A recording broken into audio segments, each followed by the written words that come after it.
Semua Bapak Ibu, apa kabar? Kita mau live sama Pak Herman Sumirat ya hari ini ya. Pak Herman udah ada belum Pak Herman? Saya panggil ya Pak Herman ya.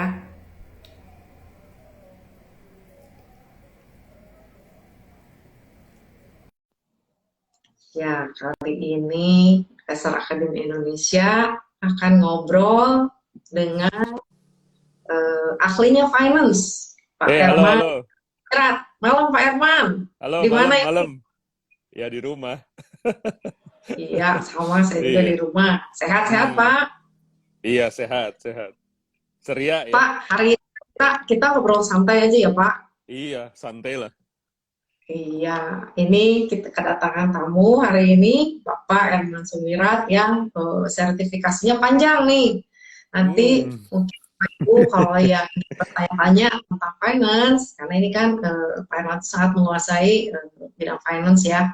Karena selain dosen juga di MA ITB, juga sertifikasinya banyak banget ya, Pak. Saya lihat panjang. Nah ini, coba Pak, boleh disebutin nggak sertifikasinya ada apa aja Pak? Buat apa aja gitu? Oh, iya, iya, iya. Jadi sertifikasi itu ada tiga, Ci. Yang pertama sertifikasi manajemen risiko gitu ya. Namanya tuh CRP, Certified Risk Professional gitu ya. Jadi kita Hmm. mempelajari gimana caranya memanage risiko di perusahaan gitu ya. Jadi lebih ke arah risiko. Terus yang keduanya tuh CSA ya, CSA. CSA itu Certified Security Analyst.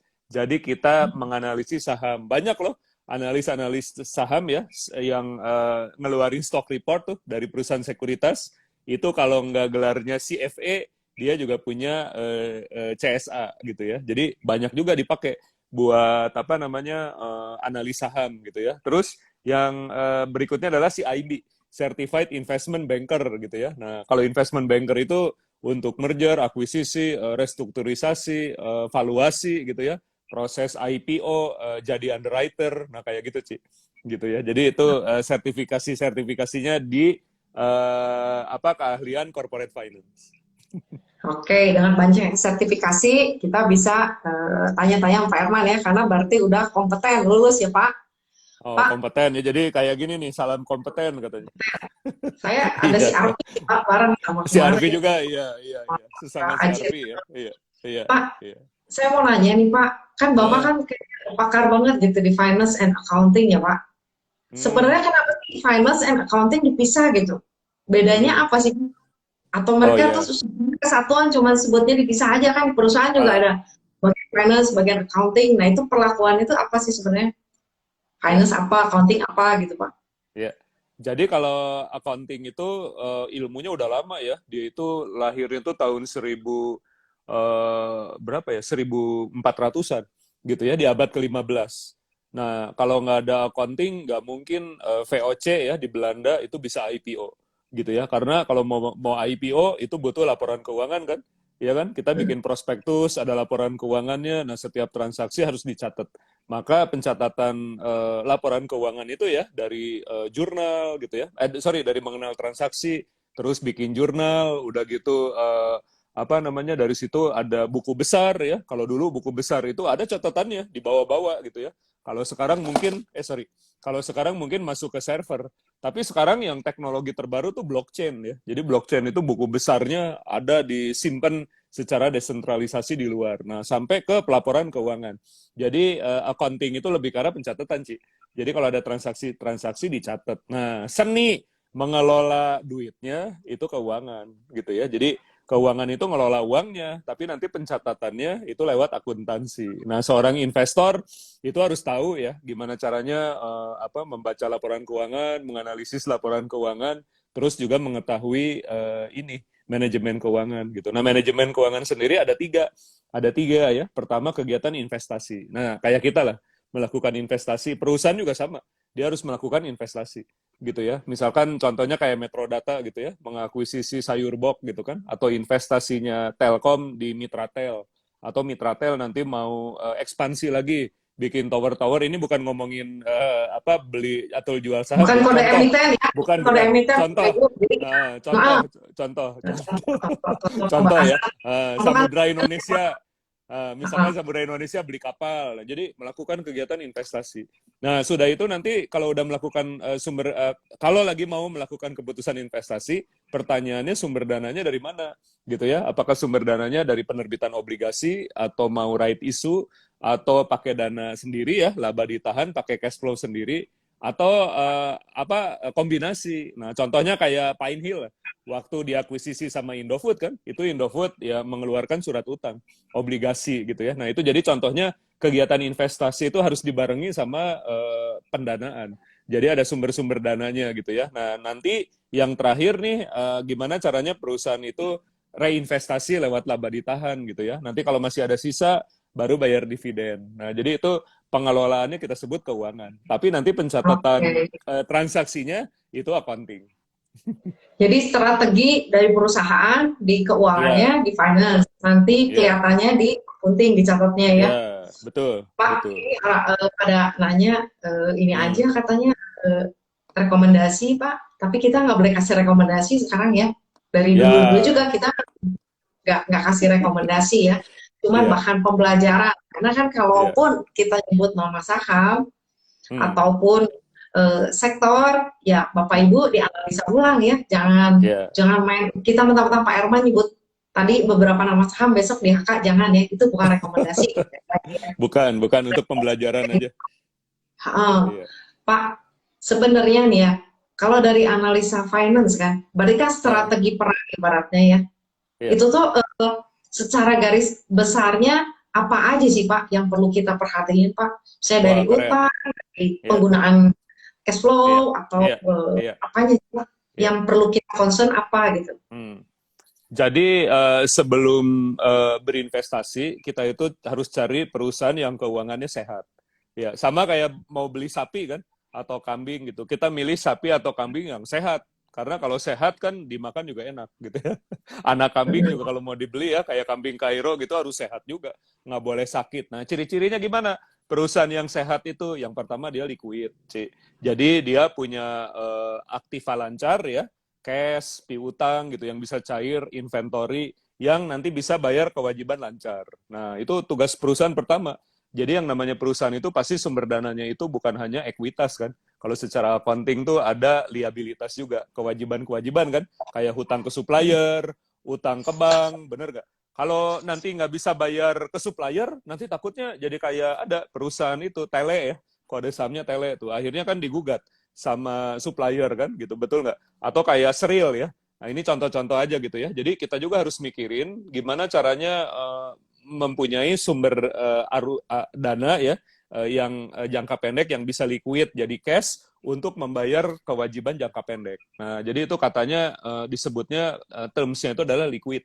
Jadi gimana caranya perusahaan itu menyediakan likuiditas. Nah, kadang-kadang ada loh perusahaan yang banyak ordernya gitu ya. Dia merasa udah profit, nggak taunya profitnya itu piutang-piutang yang terus nggak tertagih, akhirnya dia nggak punya cukup kas gitu kan, betul nggak? Padahal kalau lagi bisnis, kita itu harus bayar gaji karyawan, harus bayar material, harus bayar overhead gitu. Nah, jadi kadang-kadang ada mismatch. Mismatch itu ada perbedaan waktu ya antara cairnya piutang sama utang-utang yang jatuh tempo. Nah, ini kan bingung ya. Ini yang perlu dilihat juga di laporan keuangan gitu ya. Kira-kira ada mismatch nggak perusahaan itu gitu. Nah, jadi kalau investor kan lihatnya ya biasanya langsung ke pendapatan, langsung ke laba bersih per lembar sahamnya kira-kira sebesar apa gitu ya. Nah, tapi harus dilihat juga yang tadi saya bilang likuiditasnya, terutama jangan sampai nanti ada masalah mismatch gitu ya. Karena kalau makin mismatch ya, utang yang jatuh tempo lebih cepat duluan datangnya daripada piutang yang nanti telah cair, itu nanti kita punya defisit kan, betul nggak? Defisit kas kita. Sehingga mungkin nanti kita jadi nganjuk kan, minjem lagi gitu ya. Mungkin minjem ke bank, mungkin terbitin obligasi, atau salah-salah right issue kan. Nah, jadi kita harus ngelihat juga matching ya, mismatch. Nah, ini masalah likuiditas. Terus yang kedua, masalah perputaran. Perputaran persediaan ya, perputaran itu dikatakannya produktivitas. Sejauh mana nanti kita bisa lihat ya, aset itu produktif nggak gitu ya. Banyak aset yang nggak produktif. Ciri-cirinya apa? Aset itu nggak bisa menghasilkan pendapatan. gitu ya, atau kurang optimal gitu ya dalam menghasilkan pendapatan. Nah, jadi tingkat produktivitas dari aset penting juga gitu ya. Nanti kelihatan seberapa besar revenue yang bisa dihasilkan dari aset generation. Terus yang ketiganya ini masalah stabilitas gitu ya. Kalau udah punya utang ya tentu saja ada bunga. Itu kan konsekuensinya ya. Kalau secara accounting kita terbitin obligasi atau berhutang ke bank, konsekuensinya itu ada biaya bunga. Nah, teman-teman harus ingat ya, nanti kita belajar biaya bunga itu adalah fixed cost. Jadi dia tidak mengenal ya, mau omsetnya lagi naik atau lagi turun, fixed cost harus selalu dibayar gitu ya. Nah, jadi kalau fixed cost-nya harus dibayar, terus pendapatannya lagi turun, itu jadi masalah gitu ya. Nah, itu masalah stabilitas. Oleh karena itu Warren Buffett bilang ya, kalau perusahaan itu berhutang itu nggak boleh terlalu banyak kalau bisa gitu ya, mendahulukan sumber dana internal. Jadi hutangnya nggak terlalu besar, kalaupun besar ya produktif, bisa kebayar sama pendapatan. Nah, baru yang terakhirnya nih, kita cari perusahaan yang ini, yang apa namanya punya margin kan, yang profit gitu kan. Kalau Warren Buffett pengennya ada gross profit marginnya katanya berapa Ci? Minimal 40% ya, di atas 30 gitu. Makin besar, makin bagus. Nah, kalau di Indonesia tuh saya perhatiin ya, contohnya apa ya, sektor consumer ya, ada tuh perusahaan kodenya food ya, ini fast food ya, jadi si KFC, Kentucky Fried Chicken gitu ya. Nah kalau kita lihat gross profit margin ayam itu ya, yang kita makan tuh rajanya ayam itu 60%-an sih, gitu ya. Jadi jualan ayam itu gross profit marginnya 60% gitu ya. Tapi sekarang perusahaannya lagi rugi. Kenapa dia lagi rugi? Karena bisnis modelnya itu banyak nyewa nyewa properti ya, nyewa area di mall gitu kan untuk tempat makan. Nah, jadi itu mahal kan begitu PPKM-nya lagi tinggi atau lagi ketat ya, PPKM-nya lagi ketat gitu, terus si omset Kentucky itu bisa turun gitu, akhirnya biaya leasing ya space properti itu nggak ketutup sama gross profit margin, padahal gross profit marginnya cukup tinggi 60% gitu ya kalau lihat di laporan keuangan gitu. Jadi itu yang penting sih dalam lihat laporan keuangan itu, kita cari perusahaan yang liquid, yang produktif gitu ya, kemudian yang stabil, bisa bayar cicilan, bisa bayar kewajiban jatuh tempo, terus dia juga punya margin. Nah, baru nanti terakhirnya value investing kan. Ini kira-kira valuasinya murah nggak? Jadi itu kaitannya tuh, investasinya pakai value investing, financial managementnya itu cari yang value based managementnya tinggi. Jadi kita cari tuh perusahaan-perusahaan yang kalau bisa itu liquid, terus stabil ya, turnover-nya baik, tidak terlalu banyak hutang kalau bisa, dan earning per share growth-nya itu tiap quarter atau tiap tahun tinggi. Nah, gitu kan. Tapi kalau bisa valuasinya murah gitu kalau bisa. Oke, thank you Pak Herman. Ini ada revisi katanya bukan food tapi FAST, fast food kali itu jadi FAST ya, fast ya. Makasih ya Pak. KFC. Iya. Ini mungkin saya bikin summary ya, karena Pak Herman kan bahasanya kadang suka canggih ya, saya pakai bahasa yang simpel ya Pak.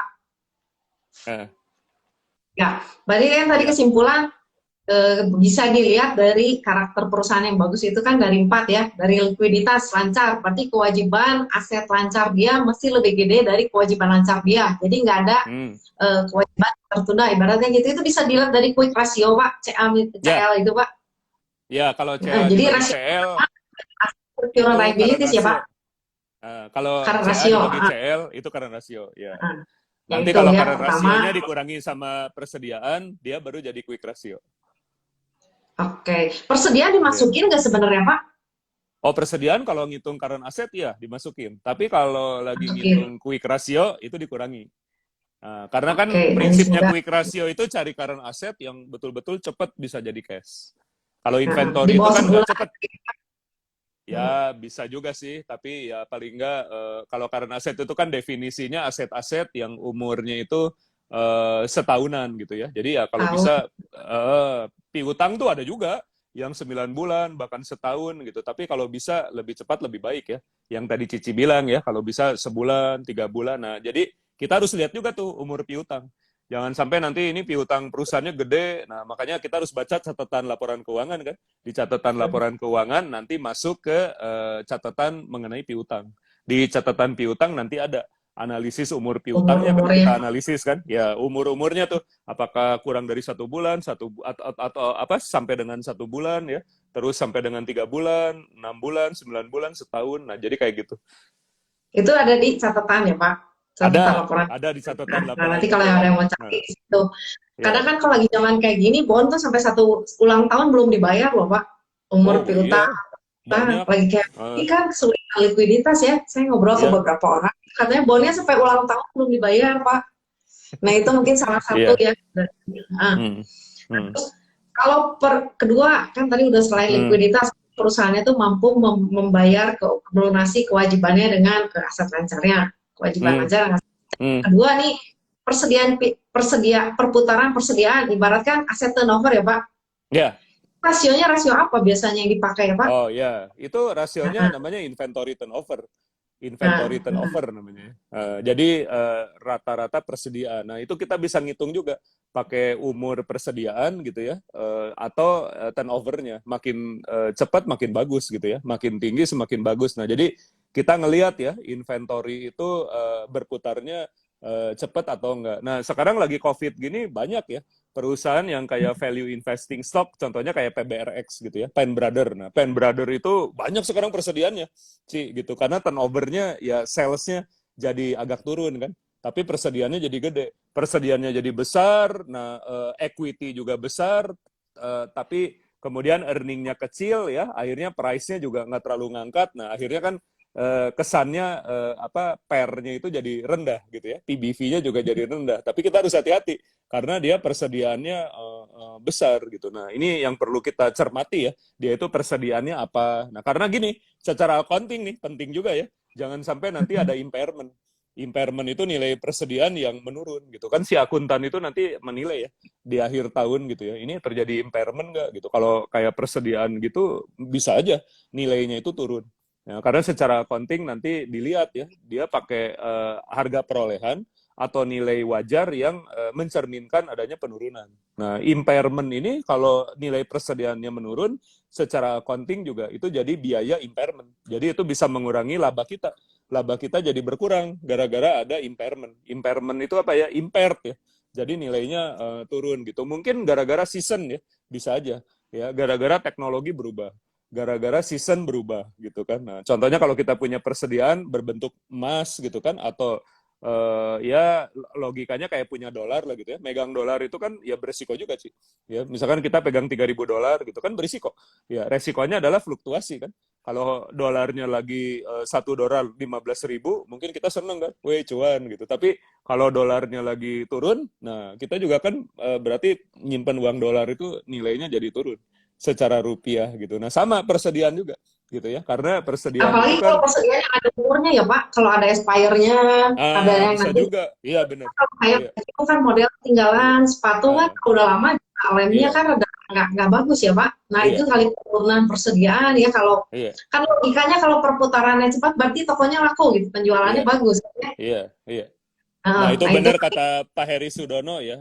Heri Sudono bilang persediaan dibagi COGS. Nah COGS itu kan harga pokok penjualan. COGS akan dicatat manakala sudah diakui adanya penjualan. Nah di COGS itu elemennya adalah salah satunya persediaan. Kan COGS itu menghitung material yang raw material gitu ya. Terus ada proses produksi, biaya produksinya, ada overhead gitu. Nah jadi si COGS itu nanti kalau udah ada penjualan, ada COGS, berarti ada persediaan juga yang keluar, kan betul nggak? Kan kalau kita mau produksi pasti persediaannya keluar. Tapi kalau kita nggak ada produksi, persediaannya nggak keluar, persediaannya mandek gitu. Kita akan berproduksi kalau ada pendapatan. Nah kalau secara accounting namanya matching cost principle gitu ya. Jadi biaya akan dicatat kalau ada pendapatan. Nah zaman COVID gini kan belum tentu ya semua orang bisa ngebuk adanya pendapatan gitu. Jadi COGS itu harus dicatat manakala ada pendapatan. Masalahnya belum tentu ada pendapatan atau pendapatannya naik gitu kan. Akhirnya COGS-nya juga nggak kecatat atau turun. Akhirnya persediaannya ini istilahnya nggak turnover-nya jadi nggak tinggi gitu ya. Mandek persediaannya kan. jadi mana putarannya Iya, lemes gitu ya. Iya. Nah, mungkin kalau yang Bapak Ibu mau tahu COGS itu apa sih? COGS itu cost of goods sold ya, harga Ya, cost pokok of goods sold. Mm-mm. itu persediaan tambah pembelian kurang persediaan akhir. Nah, itu Ya, COGS. ya, Jadi ya, betul-betul yang modal ya. dari barang yang keluar ya, Pak. Bisa Hmm. diasumsikan gitu ya. Ya, barang yang keluar setelah adanya kita Nah, catat adanya pendapatan ya, pengakuan benar, Pak. pendapatan. Nah, jadi benar modal gitu ya, Pak. Ya, ya, ya. Terus ini Pak, kalau persediaan udang sih, persediaan udang sebenarnya ada penurunan ya, tapi kalau freezernya bagus sih sebenarnya nggak masalah ya Pak. Iya, makanya itu kasusnya kayak di ini ya, apa namanya PMMP. Nah, PMMP itu kan sebenarnya bisnis modelnya bukan peternakan udang, tapi dia memproses udang kan, jadi food processing. Nah, pertanyaannya cold storage-nya cukup banyak nggak? Gitu ya, jangan sampai nanti persediaan udang barang jadi kan dia food processing ya udah jadi. Nah, cuma gimana nih masalah cold storage-nya? Terus yang kedua isunya adalah shipping kan. Shipping kan Ci Vivi juga tahu ya, lagi mahal kan, betul nggak? Biaya Ya, kontainer gitu ya, biaya shipping, terus ada cold storage. Nah, itu adalah isu yang menjadikan resiko yang ada di PMMP. Ya, PMMP ya bagus ya.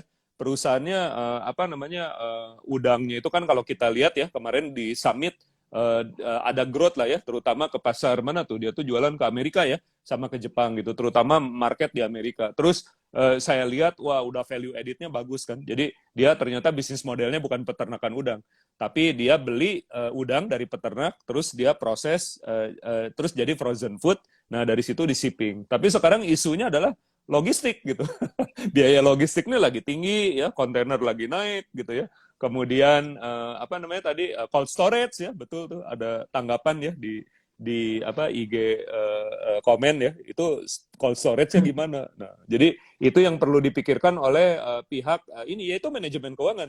Kira-kira gimana tuh manajemen PMMP? Dia mau investasi atau dia mau beli kan atau dia mau pinjem. Nah, istilahnya buy, borrow atau build. Nah, kalau sekarang kan gitu ya, 3B. Buy, borrow atau build. Apakah dia mau buy, bikin sendiri cold storage-nya atau dia mau borrow, pinjem ya dari atau sewa gitu ya dari penyedia cold storage atau dia mau build ya dia bikin sendiri mungkin ya kayak Telkom ya bikin value chain gitu kan wah saya apa connectivity telekomunikasi saya butuh BTS 5G butuh BTS maka BTS-nya dikelola oleh misalkan Mtel gitu kan nah, sama mungkin di udang juga kan ekosistemnya berarti ada peternakan terus ada pabrik produksi frozen foodnya kemudian ada shippingnya ada distribusinya kan termasuk cold storage-nya gitu itu harus dipikirin tuh itu berhubungan sama manajemen keuangan kan karena itu investasi kita kira-kira mau sewa aja gitu ya atau mau bikin sendiri atau mau minjem terus dananya dari mana? Mungkin right issue kan kalau nggak cukup duitnya gitu kan atau misalkan berhutang. Tetapi kalau debt to equity ratio-nya udah tinggi, ya susah sih mau berhutang betul nggak? Kalau rasio utangnya udah tinggi kan, nah makanya investor perlu ngelihat juga isu kayak gitu ya. Misalkan cold storage jadi isu di PMMP. Nah kita lihat ini dia punya nggak dana sendiri? Ya jangan-jangan cold storage itu mahal, terus butuh pendanaan eksternal ya berarti si PMMP itu harus berhutang atau melakukan right issue nah ini jadi menarik kan jadi diskusinya kalau berutang dilihat dulu rasio utangnya kali gitu ya Pak. Jadi kan iya analisanya tuh by case ya, nggak bisa semua emiten disamain ya Pak. Karakternya iya beda-beda, valuasinya betul beda-beda, kesusahannya betul beda-beda ya Pak. betul betul Nah itu. Yang ketiga nih, stabilitas utang dan biaya bunga. Nah nah mungkin itu kalau lagi bagus tuh tanggapan Tommy Jordan ya manajemen PMMP sepertinya harus lirik pasar domestik saya setuju ya benar ketika isu shipping dan logistik lagi mahal sehingga margin tetap berjaga bagus nih teman-teman pada pinter-pinter kan berarti ya kita harus shifting ya marketnya nggak hanya totally ekspor tapi juga apa namanya domestik tapi pertanyaannya apakah buying power orang Indonesia sudah baik nah data kan menunjukkan ya pertumbuhan ekonomi itu ya karena ekspor jadi orang itu ya larinya ke ekspor gitu sekarang itu kan karena permintaan domestik belum recovery atau early recovery kan. Nah, tapi ya saya optimis lah, Ci. Mudah-mudahan di kuarter 1 2022 ya, Q2 2022 ini daya beli ini udah baik gitu ya sehingga ayam udang gitu ya. Itu nilainya bagus ya dikonsumsi dengan baik oleh orang Indonesia gitu ya. Nah, Pak, ini kita sambil jawab pertanyaan aja ya Pak. Jadi iya. nyambung ya. Pak, Tapi ini ada Ci, yang nanya Pak. restoran juga rame ya. Saya lihat itu era Ramai kan sekarang dia, juga ramai di Pak, macam Pak, dia pergi ke mengakuisisi, mana juga ramai iya, terus. dia Ya, mengakuisisi 20% Sushi Tei itu. Benar nggak? Sushi Tei itu 20%-nya dimiliki oleh Era Jaya. Mungkin Era Jaya juga ngelihat ya, wah kayaknya Sushi Tei itu rame gitu. Kalau Susinto itu Civivi, Ismaya kan ya Pak? ya Ismaya kan Ismaya, ya? tapi ada Era Jaya juga masuk. Era Jaya Oh, masuk. Hmm. heeh. Iya kan, dia memang kan kita hiburan tuh makan tuh salah satu lifestyle kita Iya, sekarang ya. iya, Hiburan itu, stress relief kita tuh hiburan. makan ya Pak. Ya makan Iya, kan relatif mau kemana aja Pak, saat keluar gitu, nggak di rumah kan ganti suasana ya.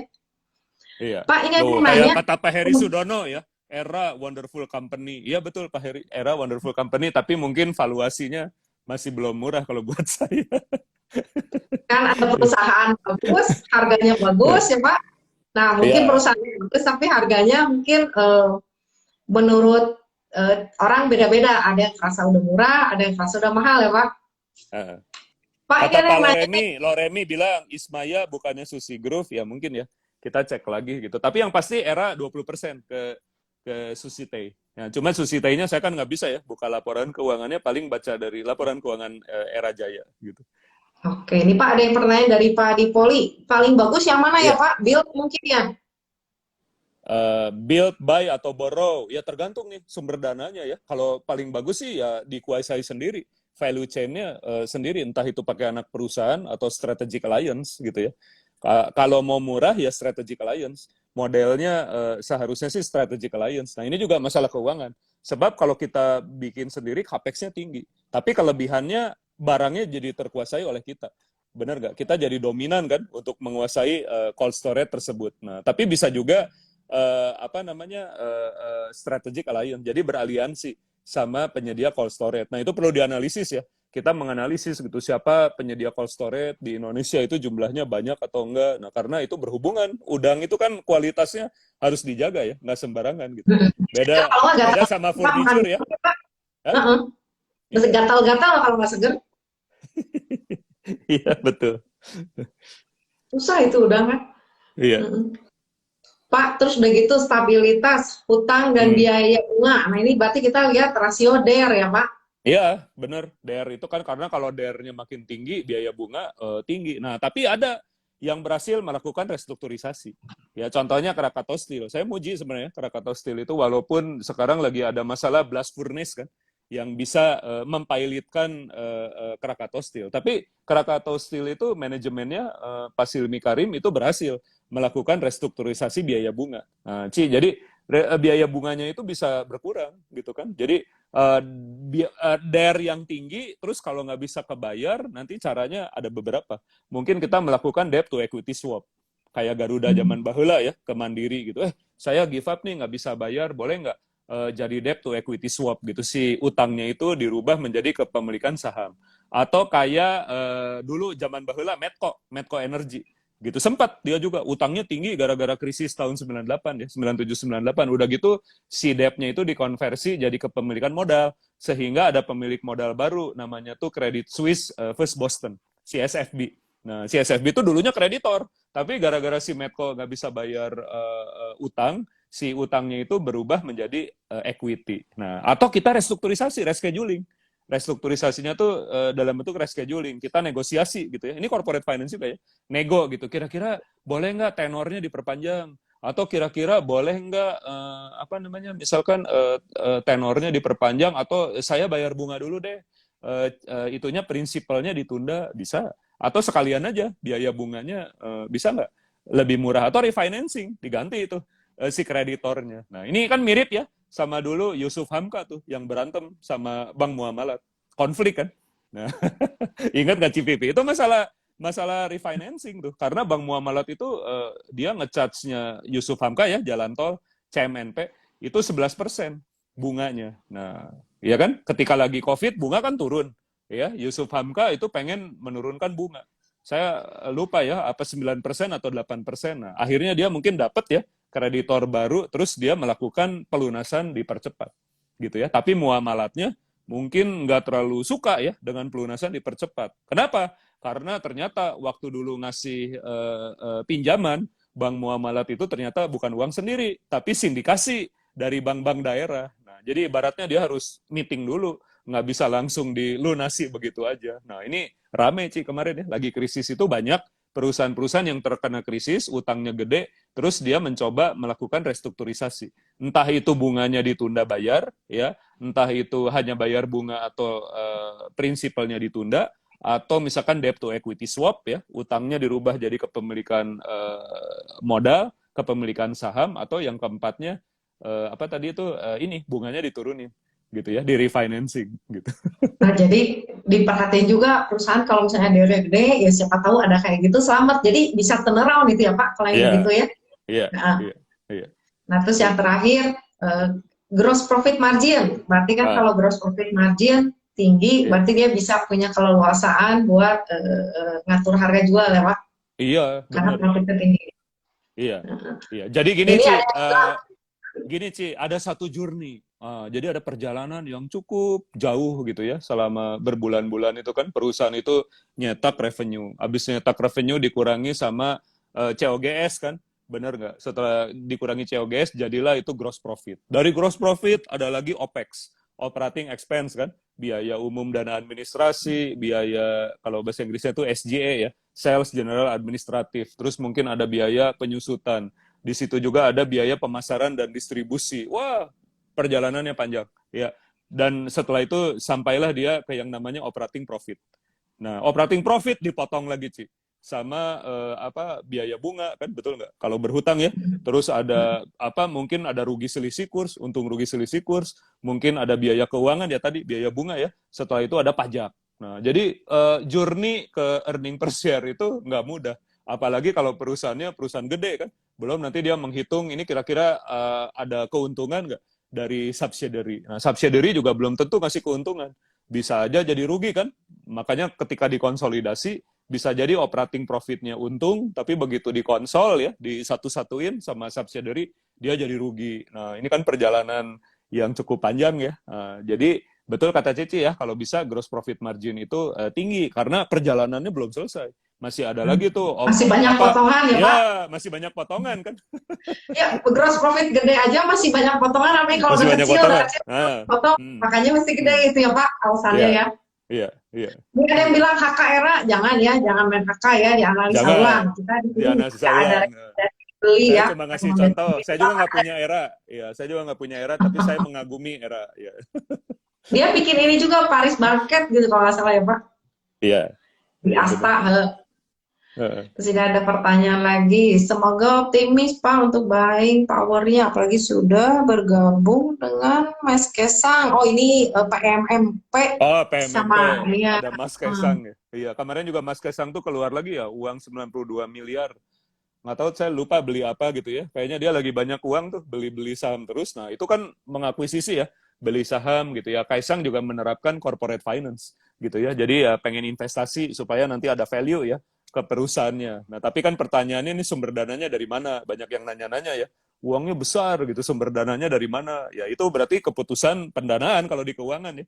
Jadi ada 3 keputusan tuh, keputusan investasi, keputusan pendanaan, udah gitu nanti sama keputusan dividen gitu.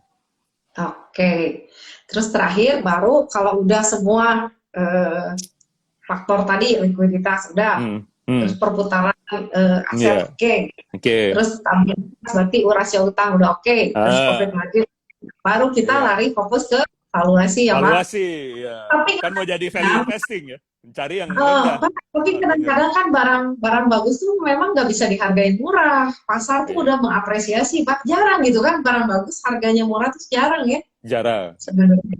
Iya. Nah, Nah, ini ada makanya yang Ci, lain. nah, makanya gini Ci, di dalam capital market harus dikasih bumbu-bumbu krisis. Itu kesempatan kita buat beli, bener nggak? Contohnya di Peluang. tahun 98, ya udah gitu 2008, udah gitu di 2013 ada lagi karena tapering di US kan. Terus ada lagi di 2018, 2020 dikasih COVID kan, itu kesempatan. Nah, jadi kan kita tuh kan kalaupun dalam masalah, tapi kita mesti bisa lihat optimis ibaratnya Pak, melihat Iya, sesuatu yang positif ya. iya, iya. Jadi kadang-kadang di balik ancaman itu ada peluang ya. Nah, itu yang mesti Betul. kita lihat. kalau ada kayak gitu betul, jangan takut dulu, jangan pikiran jelek betul. dulu, tapi kita pikir ulang apa Iya, nih yang picuan gitu ya Pak, yang bisa jadi iya, untung gitu. iya, iya. Pak, Kita ini cari Pak ada yang wonderful bilang, company. Iya, jadi cari perusahaan bagus di harga yang lagi jelek ya Pak, jelek. itu ya Iya, iya. kesempatannya. Harga yang lagi jeblok, bener. Kayak kalau Palo biasa bilang kan Mercy harga Avanza ya Pak. Iya. Mm. Nah ini ada yang bilang lagi, ada yang nanya Bimantara Pak yang murah. Apa? Murah nggak menurut Bapak Bimantara Pak? BMTR. Heeh. Oh iya, BMTR itu murah ya, betul, murah. Palo juga kan banyak ya, 200-an miliar di situ gitu. Saya tahu gitu dan masih beli gitu ya. Nah, tapi kan barangnya Palo bukan hanya BMTR saja. Selain BMTR, memang ada MNCN ya, anak perusahaannya. Malah tadi Palo cerita ke saya tuh. Palo nggak WA, MSIN Kang katanya udah naik banyak. Gitu ya. Tapi jujur saya BMTR apa namanya nggak banyak lah gitu ya karena mungkin harganya itu belum langsung akan cepat naik gitu ya BMTR itu ya walaupun dia saya lihat di laporan Q3-nya udah profit gitu ada cash juga yang cukup besar gitu ya. Tetapi ya saham itu masih menurut saya masih akan tidur dulu gitu ya belum bakal banyak naik gitu butuh momentum lah Ci kan sekarang itu momentumnya bicaranya apa ya orang-orang itu lagi hype digitalisasi gitu ya kemudian lagi hype bank digital, terus lagi hype super cycle commodity, bener nggak? Gitu ya. Jadi mungkin super cycle commodity bakal naik duluan gitu ya. Baru nanti consumer kan kalau kalau BMTR itu kan mesin utamanya adalah MNCN gitu ya. MNCN itu kan adalah masuknya ke indeks consumer. Tetap aja dia dikategorikannya consumer gitu. Nah, gerakannya consumer itu kan nanti ya, apalagi Ci, yang namanya BMTR, MNCN itu menunggu pendapatannya dari iklan. Siapa sih yang paling gede iklan? FMCG company. FMCG company kan, fast moving consumer good, macam Unilever, Mayora gitu ya. Mereka pasti spending iklannya gede. Nah, menurut saya mereka gerakannya belum terlalu seperti super cycle commodity company. Jadi masih nunggu waktu gitu ya. Mungkin siklusnya belakangan gitu ya. Tapi entah ya, mungkin bisa cepat, mungkin enggak. Tapi sementara saya main dulu di yang cepet-cepet deh. Misalkan main di komoditas gitu ya. Boleh nggak, Ci? Sama logistik ya. Boleh. Transportasi, ya. Hmm.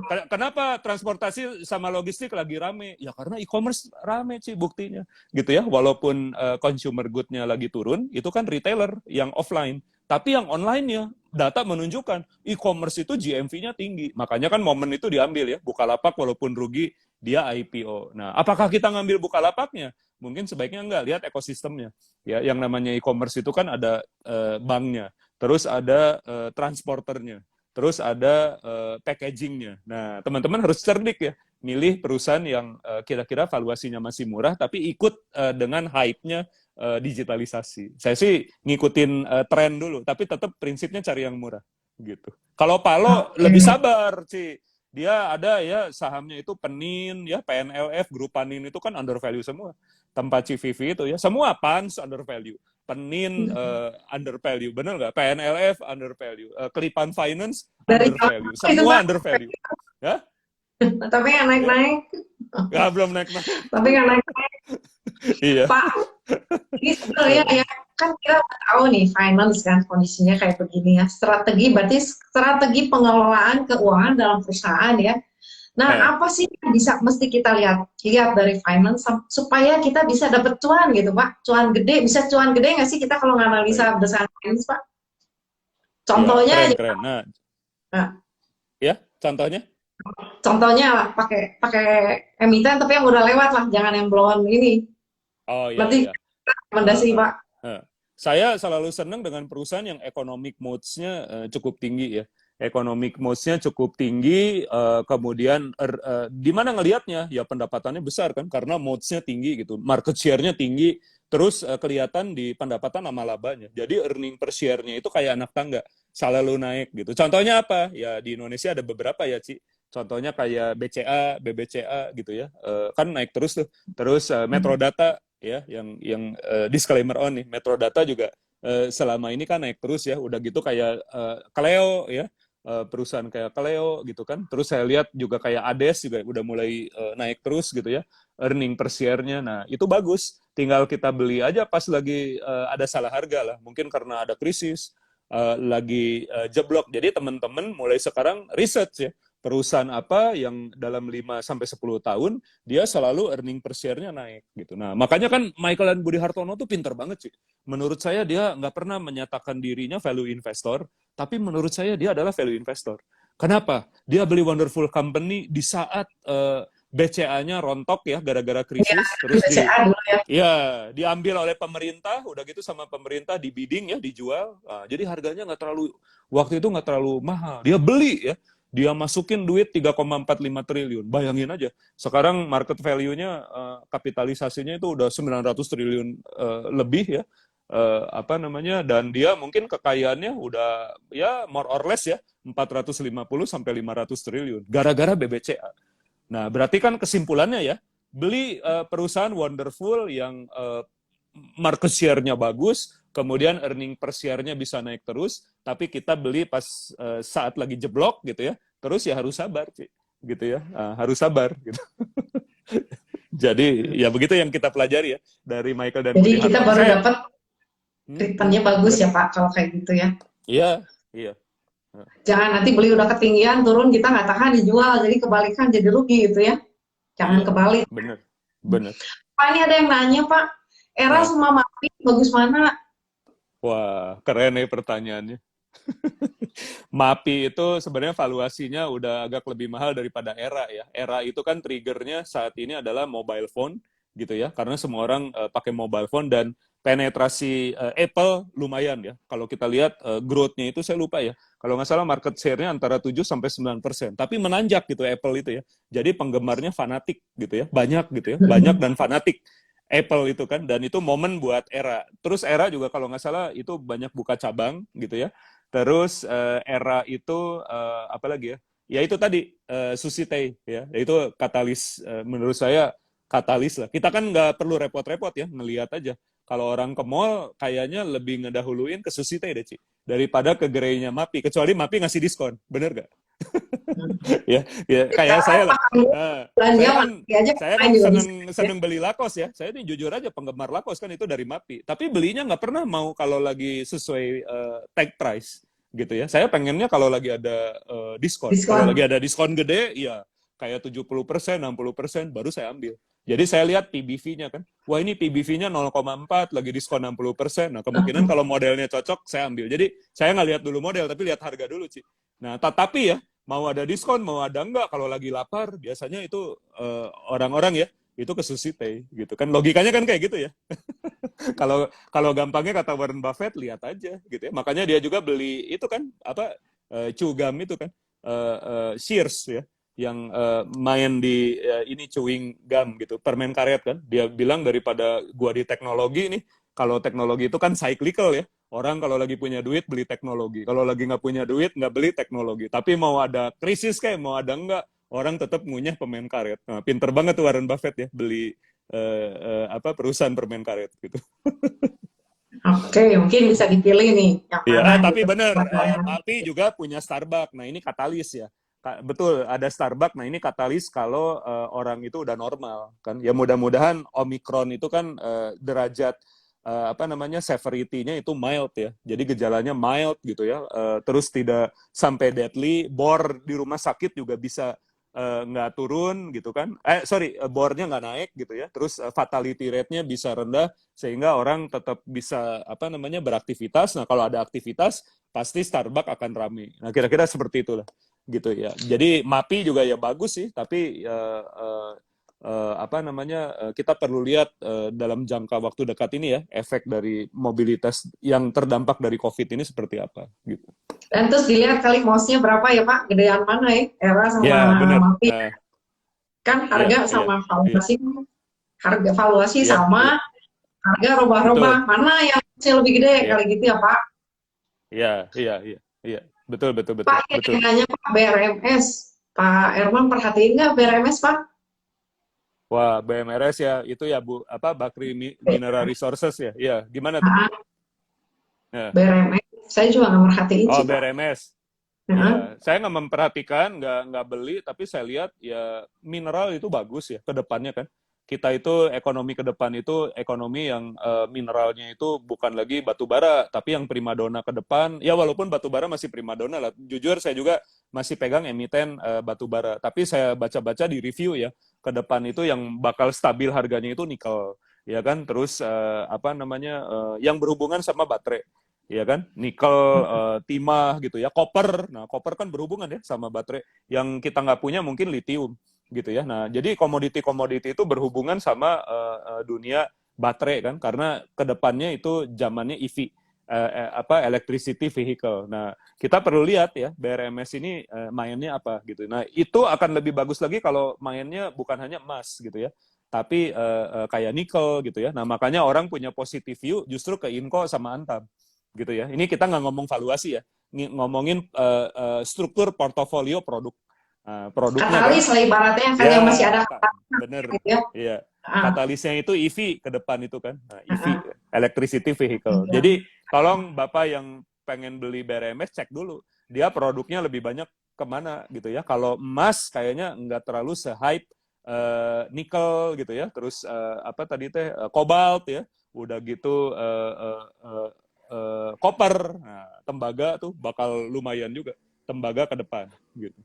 Iya. Mas mungkin naik daun kalau muncul ketidakpastian biasa buat hedging ya Pak. Kalau Oh nggak yang bener Ci, ganjeng-ganjeng masih bener. naik Iya, kayak iya gitu ya.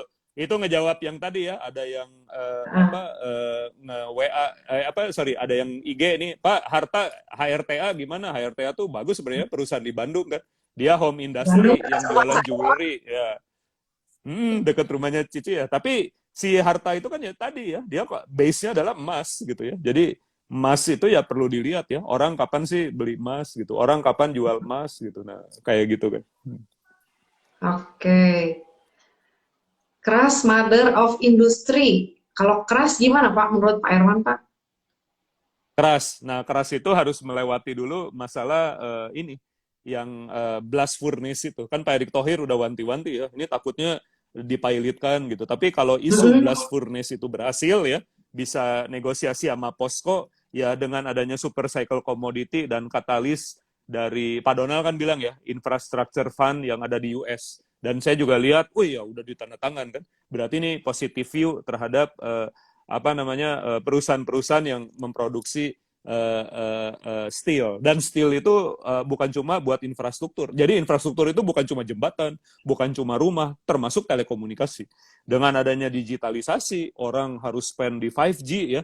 Telekomunikasi juga butuh lebih banyak lagi tower kan, butuh lebih banyak lagi steel. Nah, bahan baku tower itu kan steel. Nah, jadi mikirnya kan kalau orang berarti TOWR, Tebik atau MTEL. Mungkin saya Tebik atau tower dulu. Ntar dulu. Bikin ekosistemnya dulu.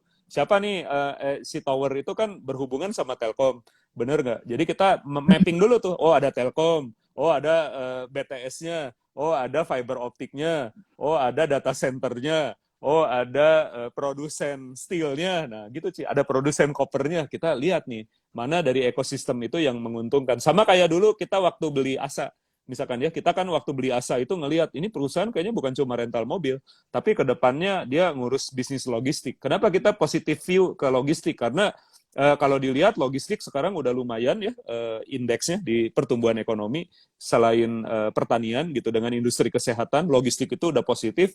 Terus yang kedua katalisnya adalah e-commerce. Ya, dimana kalau e-commerce-nya tinggi, pasti semua orang butuh paket ya, butuh belanja online, itu pasti diantar sama JNT, entah itu si cepat, entah itu Tiki kan, entah itu antar aja gitu. Nah, jadi kita kalau kalau dengar apa ada katalis, kita lihat nih ceritanya nyambungnya kemana Iya, aja sektornya. Nah, terus mungkin iya, emitennya kemana aja gitu ya Pak. iya, iya Nah benar, ini benar. tanya Pak, bagaimana pandangan Pak Herman untuk coal ke depan batu bara di tengah isu green Call. energy Pak? Wah, Nah, pertanyaan bagus nih. Waktu itu saya ketemu sama, bukan ketemu ya, ikut Zoom-nya Pak Patrick Waluyo, kan saya kagum juga ya. Patrick Waluyo tuh grup apa North Star Lobster, ya, ya yang ayahnya kan banyak di batubara ya, bener nggak? Ayahnya tuh siapa? Mertuanya tuh Pak Tepe Rahmat. Nah, PP Pak Tepe Rahmat. Rahmat tuh kan punya punya juga ya di ASA, ada loh di ASA dia ada gitu.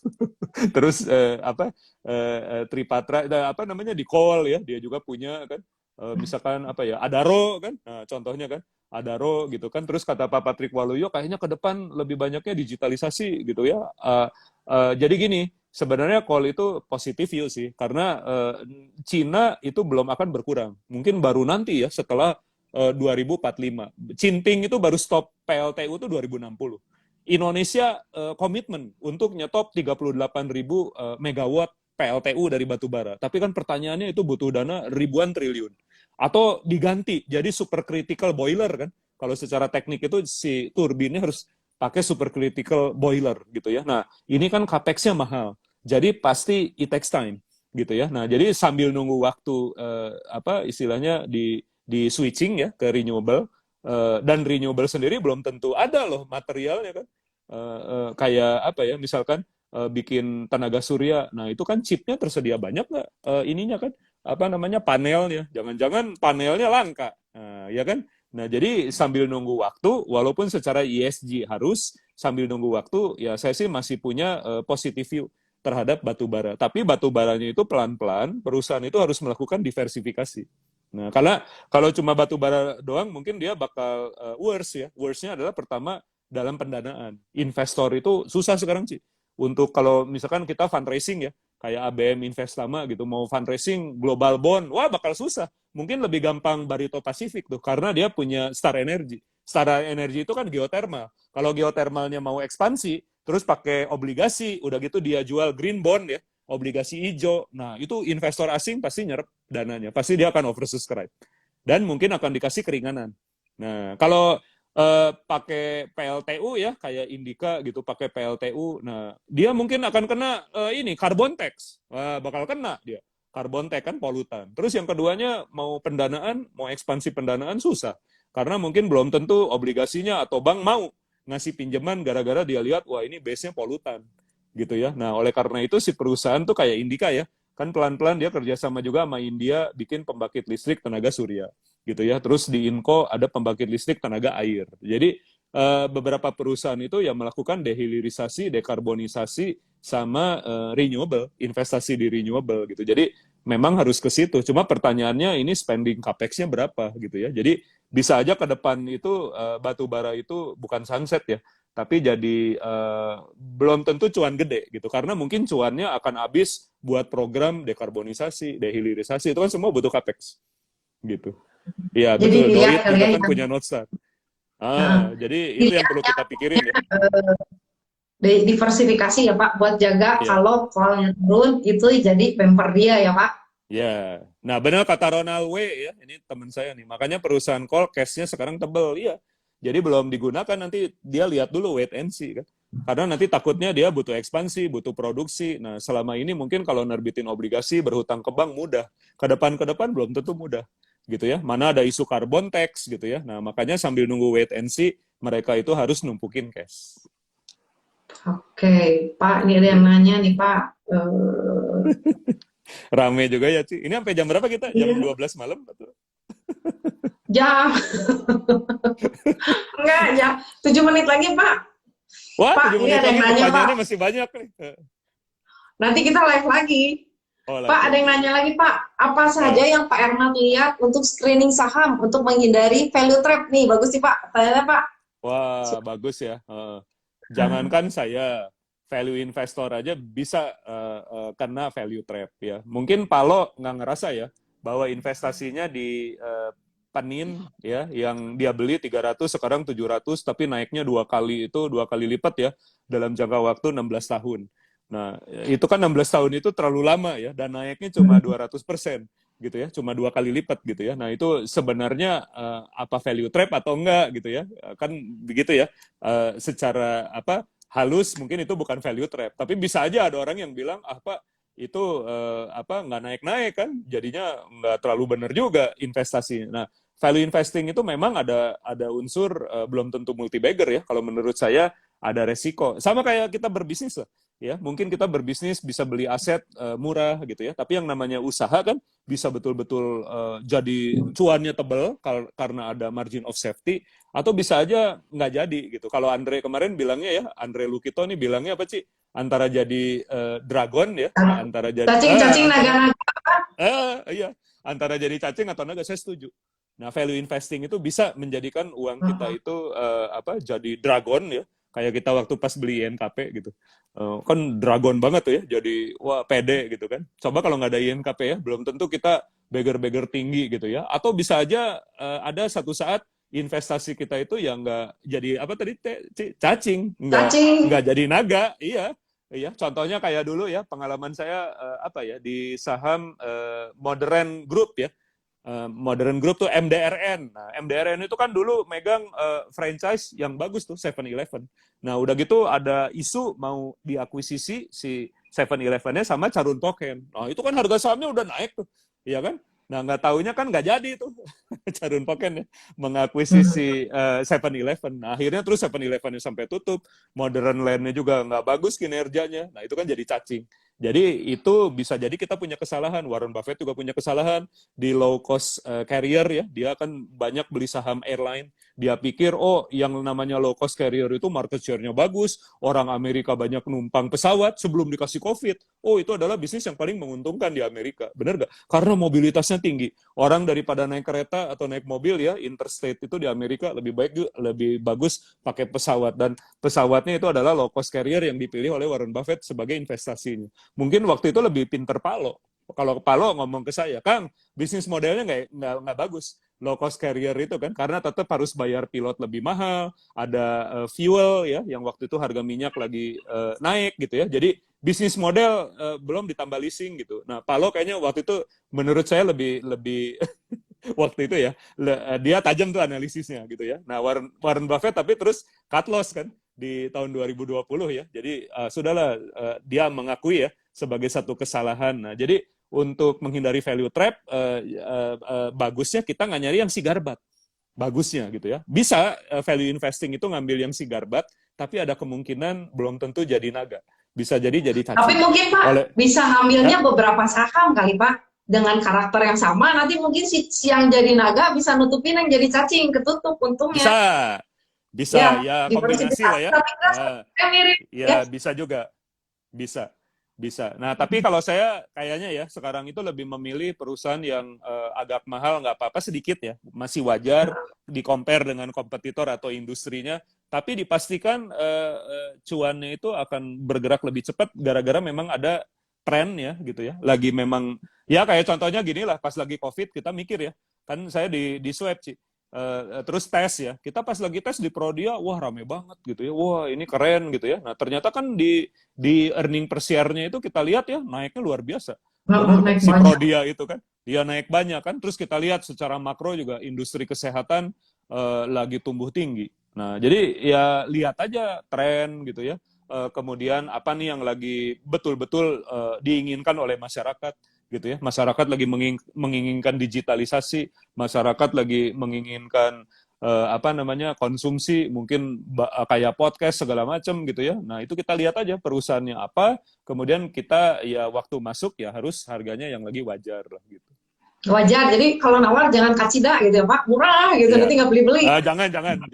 Murah banget jangan gitu. Kalau udah murah lihat juga ya earning per share-nya kira-kira ada kemungkinan naik nggak gitu ya. Nah, kalau BMTR ya bagus murah gitu ya, tapi pertanyaannya earning per share-nya bakal luar biasa melompat nggak? Contohnya ya, kayak ISSP atau SMDR atau PRDA gitu, yang ada lonjakan gitu, karena memang lagi rame isu isu kontainer lagi susah, kemudian ada isu digitalisasi gitu. Nah, saya sih lebih ya mencari juga sih, kalau ada barang murah ya, tapi saya lihat juga ini kira-kira momentumnya ya lagi ini enggak gitu. Nah, karena kalau enggak masa sabar ya, harus sabar lebih lama. Kalau kayak Palo ya nggak masalah, dia mah beliau mah istirahat aja, tunggu kan suatu saat juga bisa naik gitu. Nah, apakah Anda bukan buat diikutin Pak, pelornya banyak pisan Pak, beda. Iya, tapi beliau itu sabar ya. Kita punya masa nunggu. Tidurin lama juga tenang aja dia Pak. Iya. Napasnya panjang ibaratnya ya.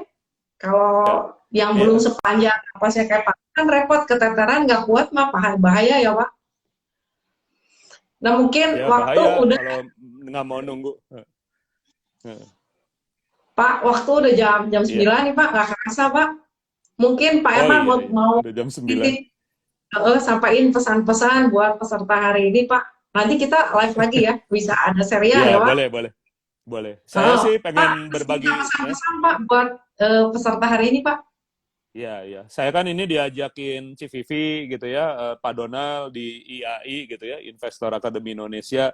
Nah, saya waktu itu kan nanya ya, ini maksudnya apa, tujuannya apa? Ternyata untuk lebih banyak edukasi gitu ya. Nah, kalau kayak Palo gitu kan bagus ya, beliau itu apa bisa menyemangati orang gitu sehingga orang tertarik dengan value investing, tapi ternyata banyak juga yang bingung gitu ya, gimana cara memulainya, ya kan gimana metodenya, ya kan. Nah, kalau saya tertariknya untuk ngisi di part keuangan, corporate finance gitu ya, risk management gitu ya, sehingga kita itu beli itu punya kehati-hatian gitu ya, beli itu dengan pengukuran risiko, bukan yang cuma ngelihat wah ini murah, barang bagus gitu ya, ambil. Nah, tapi kita lihat ya, kira-kira resikonya apa sih yang terjadi di perusahaan itu, terus kira-kira valuasinya gimana sih, terus kira-kira apakah perusahaan itu mengelola keuangannya dengan prudent gitu ya. Kalau di bank itu kan ada prinsip prudent gitu. Nah, harusnya di IAI itu menerapkan juga multi bagger tapi caranya prudent. Jadi tidak agresif, tidak bukan pom-pom gitu ya, tidak agresif, enggak langsung wah ini hajar aja HK, enggak, tapi kita lihat secara prudent. Justru yang prudent yang menguntungkan kalau di bank ya, benar nggak sih? Ya, yang berhati-hati dia yang menguntungkan, yang agresif Alon-alon malah kelakon ya rugi. Pak. Strategi itu alon-alon, kelakon dipelajari dulu kan. Jadi saya mengharapkan ya investor itu kayak banker, jadi kayak kredit analis, ngelihat karakter, ngelihat perusahaan itu oh kapitalnya cukup, ngelihat dia itu oh liquidity-nya baik kan, karakternya bagus, terus apa lagi tuh capacity to repay utangnya bagus, condition-nya untuk masuk juga tepat, kondisi berarti momentum. Nah, kenapa kita nggak pakai kondisi? Ya, jangan cuma murah-murah. Nah, mungkin salahnya value trap itu menurut saya nggak menerapkan 5C, bener nggak? Harusnya kita kayak bank, sehingga tingkat NPL-nya, tingkat macet, kan kalau di bank itu kalau kalau salah nyalurin bisa jadi NPL sih. Nah, bener nggak? Non performing loan. Nah, ini juga ini bagus nih kalau kita di AI ya. Bagaimana caranya value investing itu yang prudent dan bisa mengurangi tingkat gagal yang tinggi. Mungkin gagal 1-2 iya, tapi kan siapa Peter Lynch bilang ya dari 10 kalau benar 6 aja udah bagus kan, bisa nutup 4 yang salah gitu. Jadi marilah kita melakukan prudential investing dalam rangka multi bagger, tapi berhati-hati layaknya seorang banker. Nah, makanya that's why I speak and I want to join IAI because ya kita sama-sama belajar untuk gimana caranya lebih prudent, lebih berhati-hati gitu ya, supaya investasi itu ya dilihat kayak kita jadi banker. Tapi kalau banker kan biasanya takut-takut tuh buat investasi. Kalau ini ya bukan jadi banker terus takut ya, banker yang berani untuk masuk ke saham. Toh kita juga bukan, kebanyakan dari kita kan bukan banker ya, gitu. Dan bisa, supaya kita bisa lihat peluang ya Pak. Iya, bisa lihat Dengan peluang juga. pembekalan Itu ini sih kan kita sama-sama jadi lah bisa lihat belajar ya. peluang-peluang. Nah, Iya, gitu. iya. Oke. Nah, mungkin Nah, untuk hari ini live-nya kita selesaiin dulu. Terima mm-mm. kasih banyak Pak Herman Sumirat. Nanti kita live Iya, lagi ya Bapak Ibu semua. boleh, Terima boleh. kasih buat Iya, partisipasinya hari ini. Nanti IG live-nya saya iya. save ya. Izin ya Pak. Siap. Oke, boleh. Oke, Silakan. Nah, sehat-sehat ya Pak. iya, Kita sehat, sehat. ini dulu ya. Salam cuan Bapak ya, Ibu salam semua, cuan. terima kasih ya. Salam Iya, cuan. salam cuan. Ya, boleh Pak. Iya. Yuk, bye. Thank you. Bye-bye.